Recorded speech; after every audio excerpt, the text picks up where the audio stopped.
let's welcome our speakers. Casey, would you like to go first and introduce yourself to the community? I'm Casey. My pronouns are she, her.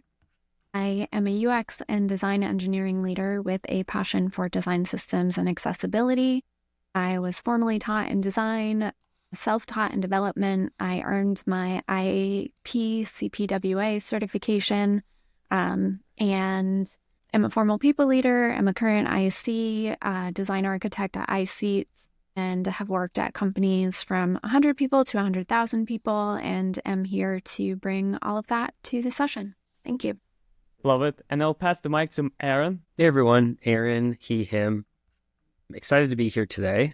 I'm currently a design program manager at Pinterest. I support the Gestalt Design System team.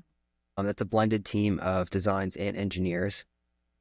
And a lot of the programs that I support are larger scale design rollouts. So a big aspect of what I do is work on design system adoption with design teams internally. I have a little bit of a design background. I have a little bit of an engineering background as a Scrum Master.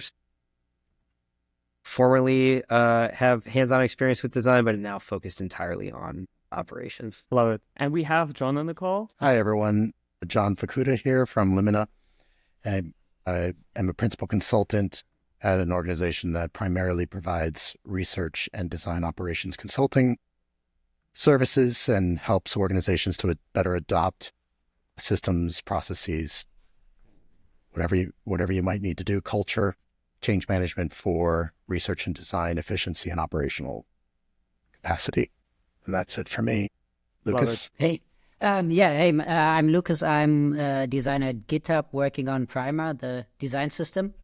I'm very in the weeds working on components, tokens, stuff like this. And what is a little bit like specific to GitHub, but I think a lot of us in this round have this, is that we kind of move between design and code a lot. So I do a lot of coding, but also design, and design is where I basically come from. Yeah, that's me. Love it. And you all know me. My name is Preet. I'm doing design ops at EPAM and hosting this session today. So thank you very much for joining. So a quick overview. Before going into our goal, let's go through the introduce yourself on LinkedIn profile section.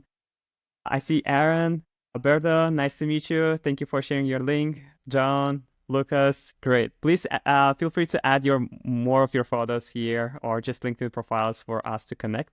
So thank you very much for joining. Great. So the goal for the session is inspect and reflect on how Microsoft Fluent Design System is used within Microsoft products to learn best practices and grow together. One important note here is that we want to emphasize that this session is not intended to critique Microsoft work. Design system is very hard, and we all know that it's there are so many different challenges that we cannot see on the surface. So that's why this is more like a learning experience for all of us together here. But we'll try to find opportunities and try to think how would we fix that as design system experts so that it will bring some more light into behind the scenes thinking. So hopefully it will be very insightful for you. And join the community. So we are planning to have another Inspect and Reflect in 2 weeks for Vercel, a guy's design system. It's very interesting. It's more engineering heavy. And Vercel is growing so fast recently, so I'm really excited to talk about how Vercel is using their own design system. And I've heard that they're transitioning right now to Shadcey, and so that will be something interesting. And we also have a Slack community, so feel free to join. I'm sharing all the daily highlights from the previous recordings, so that's a great place for us to connect. So the reason why it's all started is I created this template called Design System Inventory Workshop, and you can use it for free within the community, that explains that how it is important to take a look into your product from design system lenses, right? So we will actually think about not how to create a component, an ideal version of the component. We will try to think about how the product is using and what kind of components they're creating, finding opportunities for us to improve our design system components. We already went through the products, and today we're going to dive deeper into Microsoft products, where the Fluent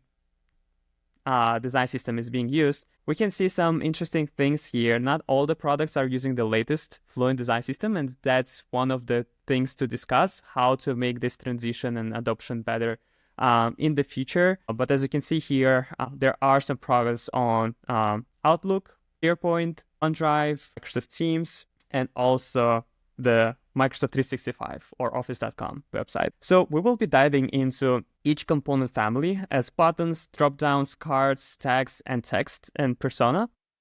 And if you will see something, if you will find any other variations of the component within other products, you can just copy, duplicate the screenshot, crop it here, and just paste it into our board where we are working. So that will give us a sense where exactly those components are being used within the product. So that will be your contribution to the session, so we could learn all together. We already did some homework, and we already tagged most of the components within the actual product itself. So let me copy and paste here, and we can start with our favorite button components.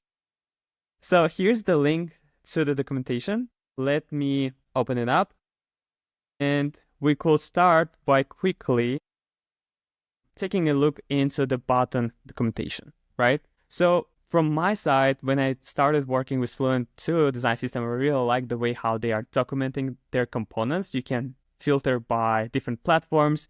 They have all the resources, and they have very concise documentation and really easy to follow. So for the buttons, they have just a regular button, split button, menu button, and compound button. As a part of the behavior, they're explaining how to do the toggling experience. As a part of the layout, they're explaining how to make sure that you don't have like two primary buttons at the same place. And they're also covering the accessibility parts of it. So let's dive deeper into the places where it's actually being used. So I've tagged some of the components right here, but if you will see some more of them as a part of the screenshots, please pull them right here as well. There is a lot to cover. Who would like to go first and just give their first thought on the components, on the button component? John? Yeah, I thought I'd just start off by saying, Microsoft, everyone knows, is an extremely legacy-oriented organization. They've been supporting technology from desktop to the web, and with early sort of cloud migration, and a lot of design language came with that from their legacies. The fact that they're like moving towards and migrating, I think, is evident in what you've posted here, Fareed. You're seeing a lot of design language that's sort of across the board and telling that story. So I think that's just something interesting. And then also keep in mind, and you can see all the classing that they're doing and sort of helping to say, here's where you might want to apply this style, is also telling that legacy as well. So love it. And as you can see here also, as John mentioned, so here are some of the button components that they are using on the classic version of the SharePoint. And we can see that it's not coming from the Fluent 2 design system, right? So my first question here, how to deal with this like large enterprise organizations when you have multiple product lines and some of them are actively using your design system and some others are not. So from your perspective, what are the core reasons why some products might be lagging in adopting design system? John or Aaron? Lucas? Yeah. Sorry, can I quickly jump in? So I do a little bit of consulting in between, and we run into this issue quite a lot with a lot of companies where it is very costly to update your designs. Specifically, like if you have React components, let's say, or web components, but your product isn't set up to have React components yet because it's legacy. So this is where I feel a lot of adoption actually like stops really for a lot of teams, because the question is always, what is the value to now spend a month or something reworking our product to look nearly identical, just a little bit more modern? One thing that I found that actually works pretty well for a lot of teams is having not only components, but also a class system, really, where you basically can just put classes onto your existing components to only change the style, because that's a lot easier for teams. And the updating, like let's say updating all the buttons can maybe even be like a search and replace thingy. So that's one thing that I found works not in all cases, but for a lot of teams pretty well, which is interesting because I feel we came from a world where stuff like Tailwind and things were really cool. And then we went to like, oh, that's not so cool. We want everything in components and encapsulated, which has benefits as well. But then maybe we have to go back and kind of split up and offer both just to make it easier, specifically in large organizations with legacy to adopt. Lucas, while we're on this topic, right, you touched a really good point. And I saw this kind of approach in action within the SharePoint website. So if we will take a look into the class names for this button specifically, it's FAU button, meaning that it's coming from Fluent Design System, but there's also MS button. So they have, what I found within like Microsoft products, they have 3 design systems, and at least 3 design systems. I'm sure there's like 10 more of them.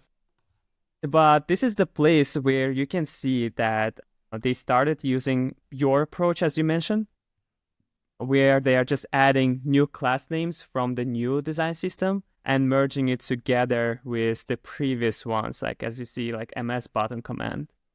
What are your thoughts? Like, do you have any interesting insights or learnings on that part? So I think what is extremely important is to consider prefixes here, right? Or namespacing, really. I mean, this seems to work here with the Fluid UI button and MS button command. I don't know what those specific classes do, of course, but like they could interact negatively, but sometimes you need to carry on something from an old version, or those classes are used for behavior rather than styling, so you need to keep them aligned. So that's one thing that I think you can learn, is that when you do major upgrades, you have to make sure that you can use the systems at the same time. So choose a new global namespace or something like this.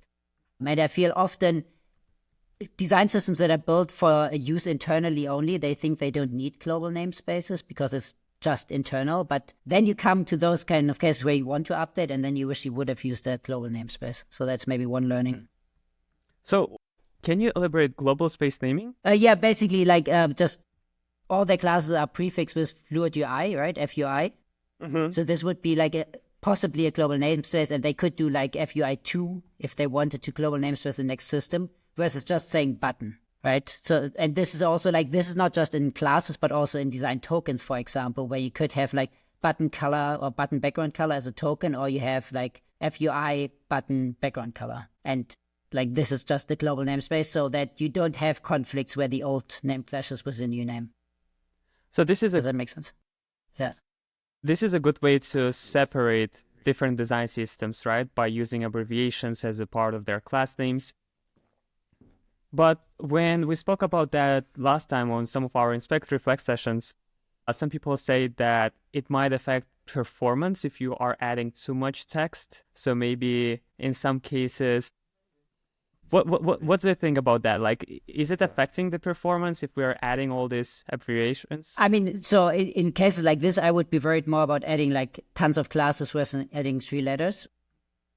I'm sure there are some studies, of course, like technically every letter has to be downloaded in a way, but it all gets gzipped. And like normally, if you put one image on your website, that's a lot larger than anything you can put in a class name. So I think those are neglectable costs. Like this is like an optimization you don't have to do before you know that you really have to do it. So I just wouldn't worry about this. Love it. And it also serves another purpose, right? It can help you to tag and show within the code, even in production code, from where this kind of styles and components are coming from, right? So by just seeing this not following button, it's really hard to know, is it coming from Fluid Design System or is it coming from MS Design System that they have? But just by adding this kind of ways, like you can separate those things, right? Do you know any other practices how we could actually see from where specific components are coming from? Maybe there are some other parameters or maybe some interesting ways of tagging components in a way that will help to see from where exactly this component is coming from. So I guess this is more for the adoption folks, right? Yeah, maybe Aaron and John, like, do you know any ways or practices in a way to understand which products are adopting like one design system or another? So one of the resources I've put, and I'm not sure if it's shared in the public version of this yet, but on the speakers version, I added some adoption and governance resources. Some of those are down The one on the right here is just like, what's your decision tree for going down and seeing if you need to add a component or update. But over on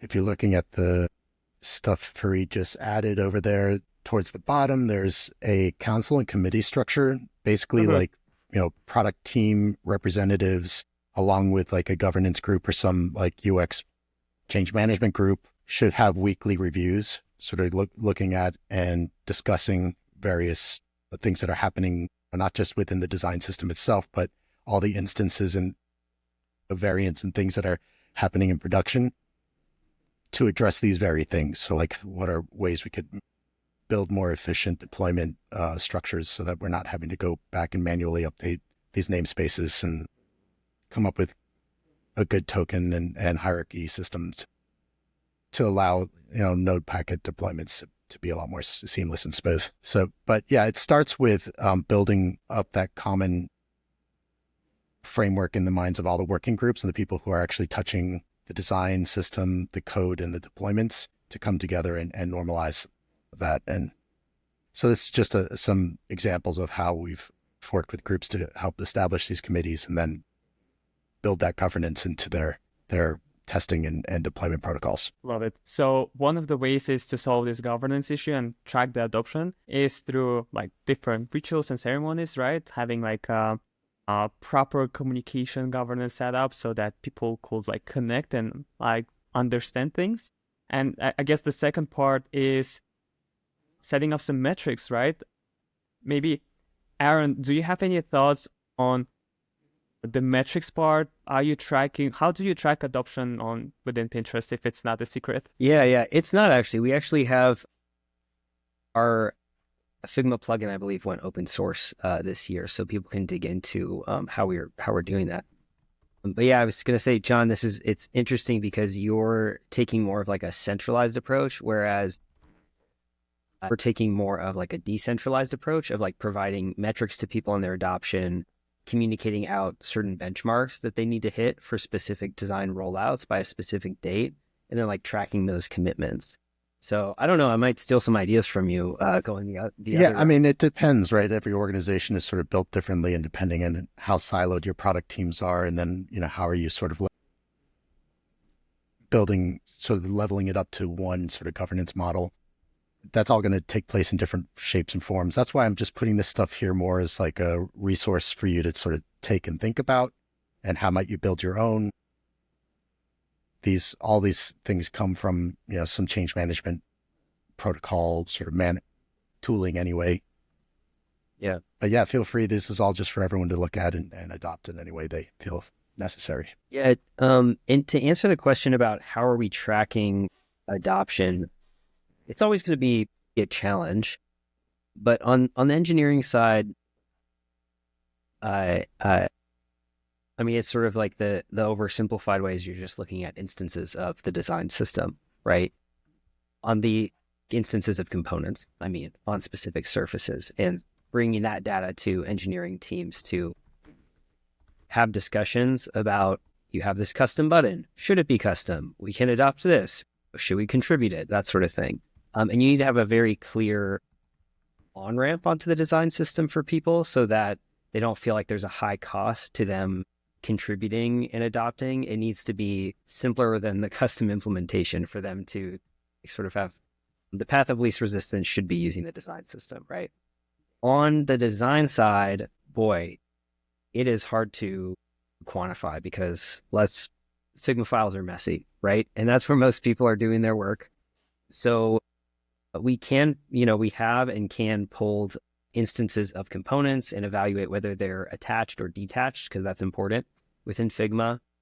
But it's impossible to know if someone drops a box into a Figma file and they're using that as a proxy for a button. We don't know whether that is supposed to be a button or not, whether that should be componentized. So there's always, as much as we provide that qualitative like measurement on Figma instances of components and whether items are detached, there's always going to be a little bit of a manual effort of just visually looking through the file and making sure that we have those kinds of callouts. I think there's also a really interesting thing of like how you measure what counts as adoption. Like that's something I ran into at my last company, at previous companies. Like, what is one component? Does like a variant of a component that we add count as one towards goals? Do design tokens count as adoption if there are technical limitations that mean we can't install whatever flavor of the component library there is in code? So I think really getting into metrics and adoption and coverage can get really tricky. And I think it depends on the company, the maturity level, the technical constraints, the offerings of the design system as a whole, whether that's, multiple different versions of their component library in different technologies, just design tokens, and kind of where they are in that journey. Love it. Love it. Thank you, Casey, for sharing. Casey, what do you think about accessibility part of all those like buttons? And we can see there's so much code available with just like one element. So for example, join with ID, right? There is like area has pop-up false and others. Like, can you please highlight like what are the core things to cover? And maybe if you see some interesting new ways of like doing accessibility code part within like these buttons, if you could highlight them and maybe we could discuss that, that will be great. Yeah. So I think overall, Microsoft is a leader in accessibility. I noticed some of the older systems, like the first example we had here, was using an input instead of a button element, which you'll see in a lot of legacy systems. There were some places where I was seeing like the code snippet that got captured was probably more the icon nested inside of the button than the button itself. So that's a place where I would look to kind of expand out and see what the elements are around that to explore there. In terms of the ARIA attributes and like roles and things like that, it would be really dependent on the functionality of the button itself. So if it's a menu button, it might have the has pop-up equals true. If it's toggle, you'll see ARIA pressed. All of these, like there's a really great resource, the Vue3C ARIA pattern, APG, I forget what all the letters stand for, but they have really, really, really great resources in terms of like what the keyboard functionality should be, what the element should be, what the role should be.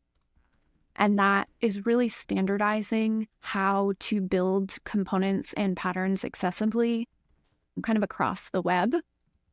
One thing I noticed that I found unique, I haven't crossed before, was the disabled focusable prop on their button in the storybook. So that, like, disabled elements aren't typically focusable. You can focus a read-only element, but that would be more like a form control, like an input that you would have a value in that you can't change.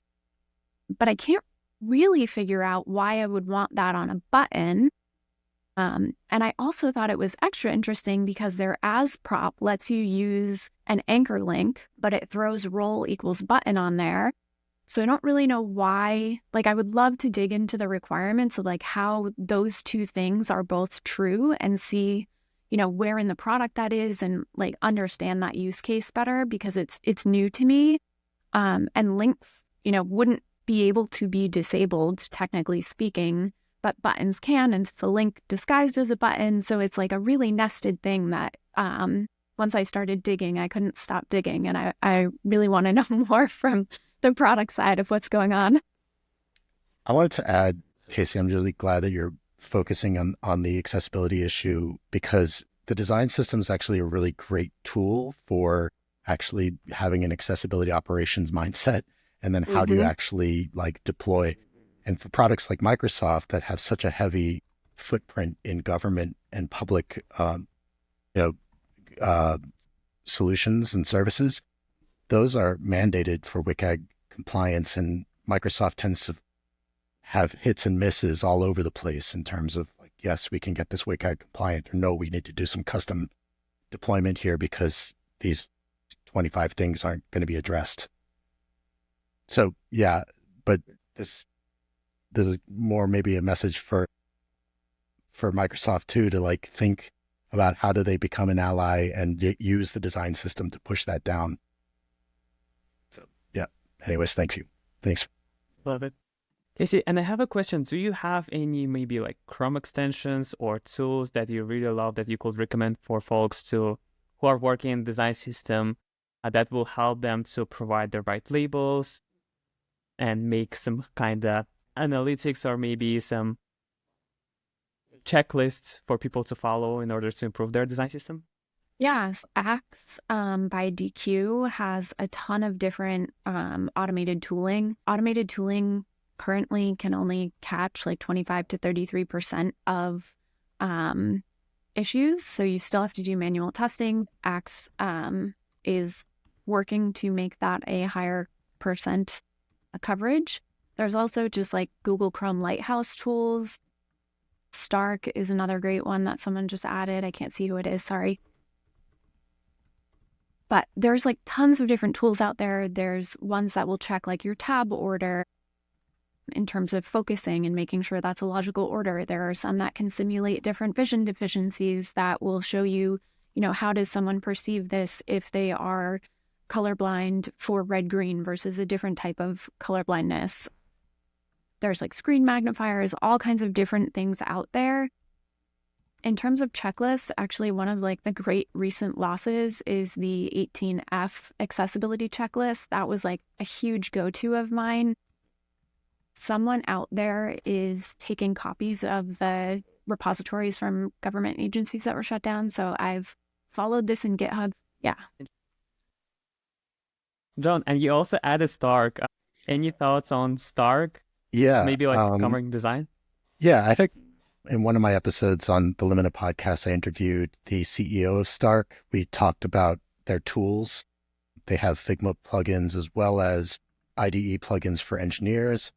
And all of those things, their metrics, because you had mentioned that over in the governance side, their metrics ladder up to a compliance dashboard that they also have as a part of their enterprise deployment. So if you're on at their enterprise tier, your designers are having accessibility checks within their Figma files, and then the engineers are having additional accessibility checks in their interfaces, and then those compliance measures are being laddered up to their compliance dashboard, which is kind of cool. It lets you know where you're hitting and off the mark.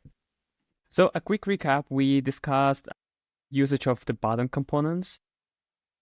Lucas shared some interesting insights in how to add abbreviations into the class name so that you could understand from where the specific component is coming from, and also some interesting adoption strategies when we are in this transition phase from moving from legacy design system like UI design system to Fluent design system.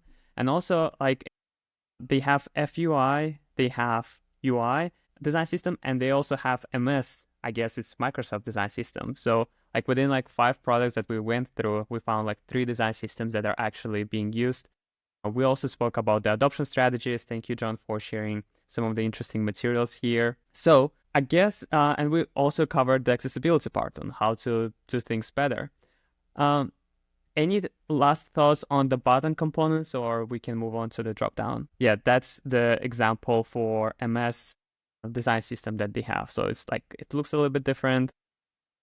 Yeah, great. So let me pull drop-down components that we were able to find. There's not much, but maybe we could cover the drop-downs from accessibility perspective.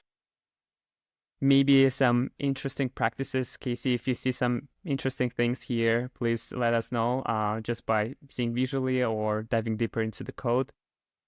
Yeah, I think drop-downs are one that it's a funny thing because that word means something different to everyone. What I really loved in their storybook was that they had really thorough accessibility docs around when to use a drop-down versus a select versus a combo box. And depending on the functionality, all of those will have slightly different patterns that you'd need to follow. That W3C APG guideline is going to be key for figuring out which one you need for your individual use case.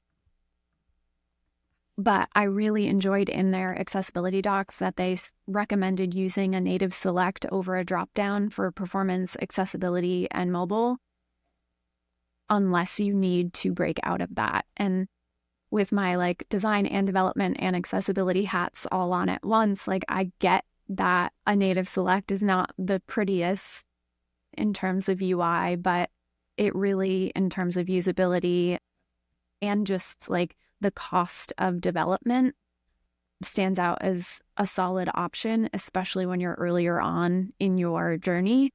I think when you start seeing things like custom combo boxes and date pickers, it's a really strong sign of maturity in a system, especially when they're not reaching for a third-party library to kind of fill that gap in that maturity space. Love it.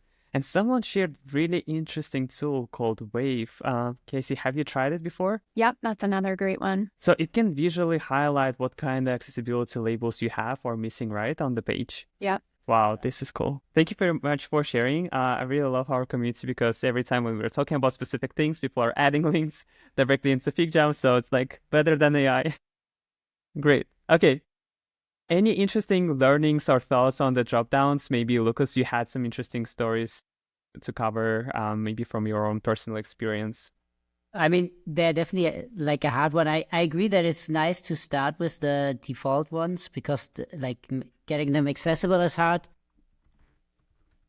Of course, there's a lot of cases, like especially when you get more mature, where you have like search and you need to get this into the system where you really can't really use the defaults anymore. What I find interesting also is that you have the button in there as well. So in the middle, for example, we see basically a button that will open a drop-down. So you kind of like have the same component, but how do you differentiate this?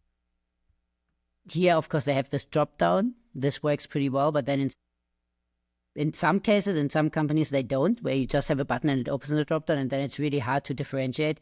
There's also things like combo buttons, which is another thing where you basically separate this drop-down and then the button acts as a button and the drop-down acts as a more options kind of way. And this is one thing that I find interesting, but also would urge people to be careful with, to not have too many different things like drop-down variations, because it can get really hard for folks to understand how to kind of use this. And then sometimes it may be better to just have a dialog or like a modal overlay instead of a drop-downs, because they like the more functionality you add within a drop-down, like if you need editing and search and stuff like this, the more complicated it gets, because even if you make it not dismissible so easily, like if you need to click on a save button or something in a drop-down, for most users, it doesn't feel like it would stay open. So you're constantly a little bit stressed because if you click outside the drop-down, you think it may close and all your work that gets done. So that's something that I think people need to pay attention to. Love it. And you mentioned that we need to separate the button from the drop-down, right? So like it's better not to use the actual button for the drop-down trigger, or can you elaborate on that? Because it looks like... Sorry, could you repeat that? My headphones were cutting out. You mentioned that it's better not to use the actual button component to trigger the dropdown. It's better to have like separate button for the dropdowns, right?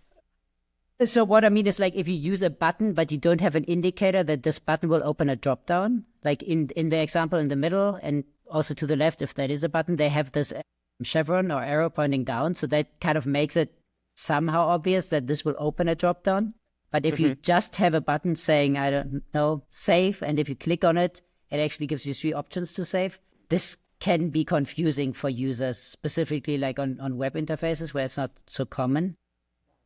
So, and then if you have like 3 buttons next to each other and one of them opens a dropdown and the other 2 don't, this can get very confusing. And like users will recover, of course, from this, right? But this, like, you probably want to avoid friction like this so that users don't have to click on something and then it's like, oh, what's happening now? And then, of course, they recover, but it always adds friction in the process. Yeah. But the emotional damage was done, right? So, Casey? One of the things I was kind of longing for in the documentation was kind of level up in terms of patterns of how they're composing these components. Because if you look at the menu button versus the split button versus drop down versus select versus menu, they're all really, really similar with very nuanced visuals. Like the drop down, I think had a label, or one of them had a label, one of them didn't have a label. Some of them had chevrons, some of them had the chevron kind of split out to the side, and they were all very, very close, but not quite the same. And I felt like there was a layer of when you reach for which version missing in the documentation that might help solve for kind of how you compose them into an actual product experience. Well, I really love this wave tool. Like, I always like all the tools that are visual, like contextual, like showing things on top of the page. So this is great. Let's move on to our favorite component of Inspect and Reflect sessions is card components. So speaking about the card components, here are the different variations that we were able to find. So first of all, let's dive deeper into the documentation, right? So they have, as a part of anatomy, they have card header, card preview, and card footer.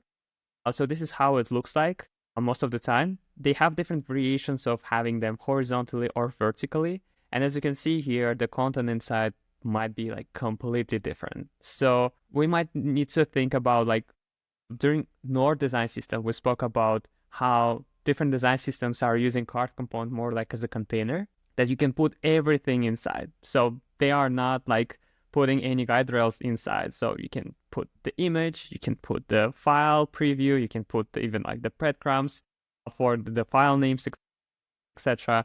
So here are some of the card components that we were able to find.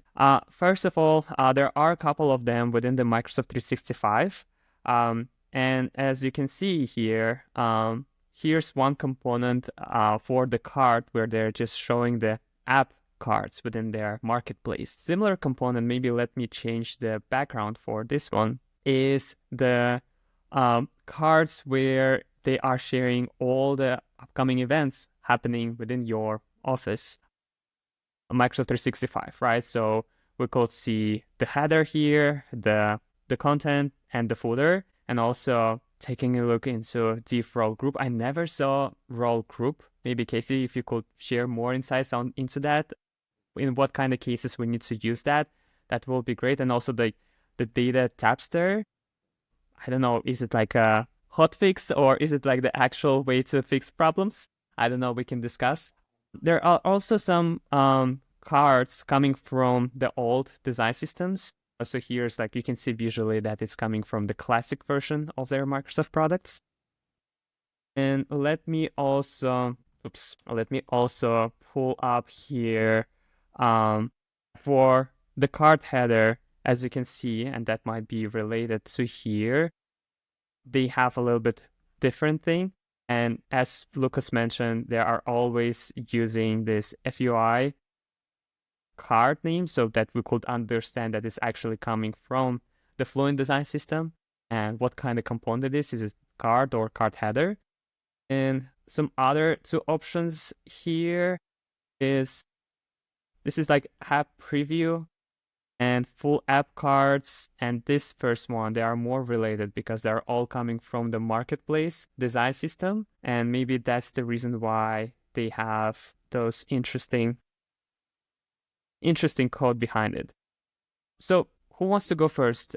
Casey, would you like to share a little bit about like the accessibility part of this card component? Sure. This is one that I wanted to zoom out at the parent level again, because role group is typically used in like a tree view or a list view. And a lot of times cards are wrapped in a list, but it's one of those things where I'd like to kind of see the bigger picture before I would decide if it felt right in this instance. Like, I think it's too granular to know if I would have done something differently.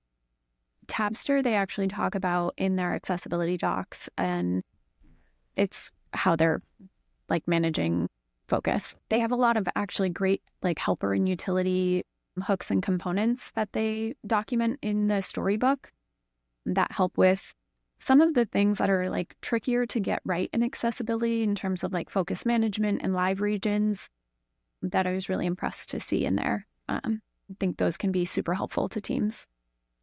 So Grouper, is that some kind of utility library that helps to fix accessibility issues? Or I forget exactly what they said they were using it for, but it was something around like focus management, and I don't know exactly why forget what the docs were. I'll look it up. Thank you. Any other thoughts on the cards? Yeah, one thing that I saw in the documentation is that if you look on the left side where they have the select at the very bottom, they mentioned that you don't need this. Basically, the cards above can also be selectable. But if you want to make sure that people really get it, you can add a checkbox. But I think this is a very dangerous idea because they also mentioned that cards can be clickable if it's obvious that it's one action that you take with the card. But the question is, when is it really obvious, right? Maybe it's obvious for us because we know the product, but not for a user who's using our product only a couple times. Can you select, like in which case can you open an app? In which case do you select an app card? And can an app card that has buttons also be clickable? All those questions, of course, can be defined, but our users don't read our documentation, right? I mean, the design system users may read it, but the users of the apps that the users of our system built, basically the end users, they don't read this. So it has to be obvious. And I think this is, with cards, it's very dangerous, specifically concerning the interaction, because it's easy to shove something in cards. It's easy to make it clickable. And we can run into very unpredictable scenarios with cards. And another thing I noticed is I'm not sure if this is the case, but in this first card for the calendar, but this prepare upcoming meetings, it looks like they basically put a card in a card. If this outside is also a card. And this is also something that, and then this blue thingy inside, I mean, I know it's like a time slot, but it also has a card-like appearance. So it's a lot of stacking and it looks very boxy. And this can happen very easily with cards. And then I think cards are an easy solution, but not always the best. Maybe sometimes we should move away from cards and think if we can present the content without maybe a surrounding on a different way. Yeah. I think to Casey's point too, just Lucas, the point you were making about making it toggled, selected, has a lot more to do with its parent and any functions that are happening at the group of cards level. If you can select and compare those options, or if there's a reason why you would want to have a toggled selected state. And so it's hard for us to know looking at it just at this component level, and we need to see a little bit more of the use case. But I agree with you. It's better not to just try to pack as much as you can into a card. If there's alternative ways, might be better of displaying the information and making it accessible for the users. Yeah, I think my fear is always that if you ship it by default, people are going to use it. And can you guarantee that they use it right or not? So, because people can probably add this functionality on top in their own use case anyway if they need it. But I mean, I don't know the right answer in this case either. But yeah, that's just my fear. Like whatever you ship, basically you recommend to use this. But then you need to recommend the case in which to use it. And I don't know if they always can even do this. I mean, it's a huge company, right? Yeah. Love it. And I have my personal problem here.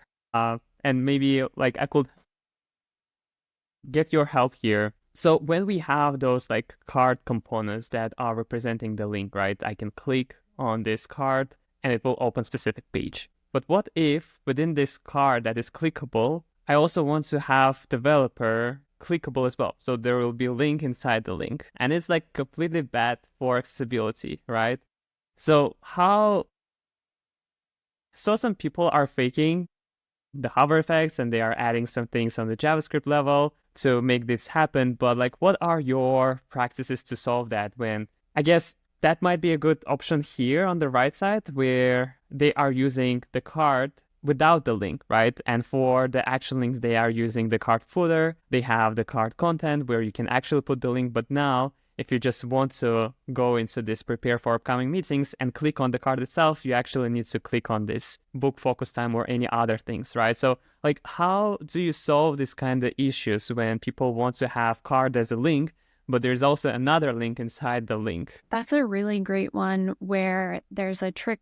I don't know if there's an official name, but there's a hitbox trick where you can use a CSS pseudo element to kind of expand the clickable area of your link to be the entire card, and then use the index to bring the other links above that. You'll get into some tricky stuff in terms of being able to click and drag to select text. So that's a watch out that if you implement it, make sure that's something you kind of check for, but that link hitbox is like the best way I've found to deal with that. Love it. Any thoughts on that? I love this idea. I need to take a look into how to do that. I'll find that link too. Thank you. Yes, I love this guy as well. Like he's like pretty active on social media on LinkedIn, and I saw him last time on Config. So yeah, please share links if there are some interesting materials that you would like to share with the community. Great. Casey, is the hitbox also like accounted for in like a WCAG focus blur type, like using tab basically to identify what's clickable, what's not? Yeah, you can have like all different types of focus now, whether it's on the link itself. With the like tab order, it shouldn't be affected. You're basically just using CSS to draw the focus and the hover effects kind of at a higher level, at the parent level, than at the elements itself. So it shouldn't impact any of that. Great. I guess we can move on to the tag components.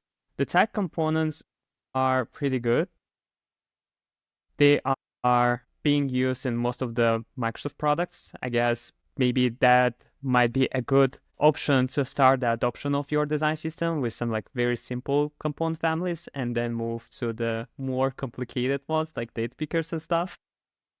So here for the tag components, and I really like the diversity on how they are like showing like different variations of the tag component and how that might be clickable or how it can become an interaction tag and how you can use it within the input fields to add people into your project, etc. So here are the different variations of those components used within the products. So let me take a look. In some cases, what I found is they are actually not faking, but like they are actually like following design system guidelines visually, but it's not actually coming from the design system. So let me show that specifically. So as you can see here for the class names, this is the filter button. And here they have peel control model icon. And somewhere I saw that they are actually using, yes, that's the one. That's the one to discuss. 1 second. And another one, peel control, filter button. Actually, no, I'm wrong. I saw that looks like they are using, for this specific component, for some reason, they are not adding FUI as a part of their naming conventions. They have peel control model for every of them. Let me check this filter button. While we are here, maybe, Aaron, can you maybe elaborate on the places where if it's like within larger enterprise organizations, there are different vendors who might work on the same functionality, right? They might not know or they might not follow the design system guidelines. And in some cases, at least they're trying to follow design guidelines, but actually like they are not following the code guidelines. Like maybe, do you have any good practices on how to like do a better reviews, or maybe for some product lines, you are lowering down the design system adoption threshold, so it's okay if people are not using our design system for now? Like, how do you manage all this input from like different teams, maybe like internal teams or vendors, making sure that they are following the guidelines? Maybe you have some kind of change management, change plan of all the products that we have within the organization and have some specific rules for each of them. Like, how do you do that? Yeah, really great questions. Looking at this example, just the fact that none of these have that FUI class makes me wonder if this is just ported from a previous design system and they've updated the guidance, but they haven't gone through and done the adoption work for the new component potentially, right? So they're sort of letting the sleeping dog lie there. Yeah, I think that what can be a good forcing function for adoption for teams is if there is a rollout within the design system that they will miss if they do not adopt. And if you can clearly communicate those dates, then you're talking about a real world user-facing impact to them not adopting. And no one wants to be on the hook for that, right? So you sort of have to get into the business mindset there of what users are seeing, and can we use sort of a critical like rollout or update to determine a specific plan for adoption. That can be very helpful. I do think providing the data, especially to engineering teams, on any instances where they have not adopted. So in this case, it could also be that this is built custom using design system guidance, but the component does not live within the system. And in some cases that like it may not be worth the effort to go through and make all those updates as sort of like a tech debt fix. It can, but again, I think that real world, we have a design rollout coming up. We're rolling it out through a design system, components and tokens, can be more of the forcing function to get people to focus on adoption. And you touched a really good point on like maybe it's not worth investing in this specific, like for example, profile settings screen, right?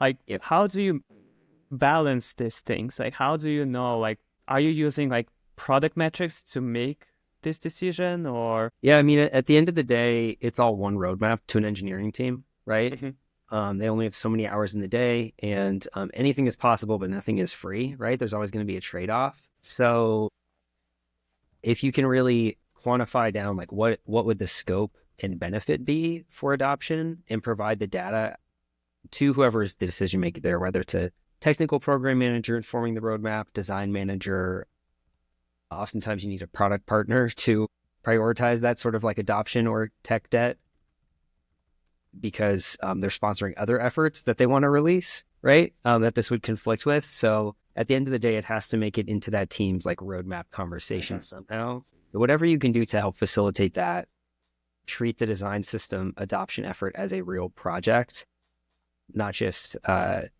side project that you would pass over to a team, then they can have those types of roadmap and trade-off conversations. Totally second what you're saying, Aaron, and not to speak for you, Casey, but I think using accessibility as a forcing function also for compliance, just like even if it is a lower priority, like you said, like a setting screen, that's a high impact function for somebody who's looking for accessibility settings within the system. So you can't really make those decisions in a bubble. You need to sort of work with your researchers and understand your user base and factor that into your prioritization. The other thing I wanted to say, Farid, is that you brought up like when there's vendors in the mix, how do you get them? And a really great model for that is if you provide a onboarding toolkit for your vendors. So this is like, quick intro to our design system. Here's our governance model. Here's how you introduce new elements to the system. Here's how you leverage the existing ones, that type of stuff. Sort of eliminates a little bit of the thrash there to whatever extent possible. I also think leaning into like the cost of development through a vendor with a design system versus without a design system is a huge thing that's been helpful to me in the past.